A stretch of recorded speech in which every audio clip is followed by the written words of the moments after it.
পঞ্চগড়ের অটোয়ারী উপজেলায় স্ত্রীকে পিটিয়ে হত্যার অভিযোগে করা মামলায় স্বামী সোলেমান আলীকে মৃত্যুদণ্ড দিয়েছে আদালত। দুপুরে পঞ্চগড়ের অতিরিক্ত জেলা ও দায়রা জজ আদালতের বিচারক এস.এম. রেজাউল বারী এর দণ্ডাদেশ দেন। অভিযুক্ত সোলেমান আলী অটোয়ারী উপজেলার দক্ষিণ সুখ্যাতি এলাকায় মৃত জমির উদ্দিনের ছেলে। রায় ঘোষণার সময় আদালতের কাঠগড়ায় ছিলেন তিনি। এর আগে 2018 সালের 17 মে সোলেমান আলীকে একমাত্র আসামি করে অটোয়ারী থানায় হত্যা মামলাটি দায়ের করেন শহীদুল ইসলাম নামে এক ব্যক্তি। পরে মামলাটি তদন্ত শেষে 2019 সালের 14 ফেব্রুয়ারি আদালতের অভিযোগপত্র দাখিল করে পুলিশ।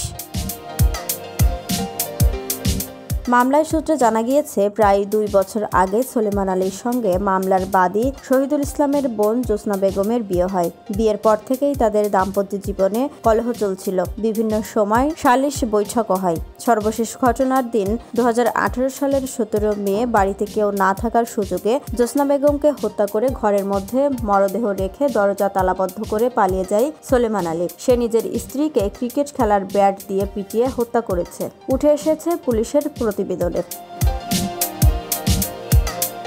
পঞ্চগড় জজ কোর্টের পাবলিক প্রসিকিউটর অ্যাডভোকেট আদম সুফি রায়ের বিষয়টি নিশ্চিত করে বলেন, আসামির বিরুদ্ধে আনীত অভিযোগ সন্দেহাতীতভাবে প্রমাণিত হওয়ায় আদালত এই দণ্ডাদেশ দিয়েছেন। এই রায়ে বাদী ন্যায় বিচার পেয়েছে।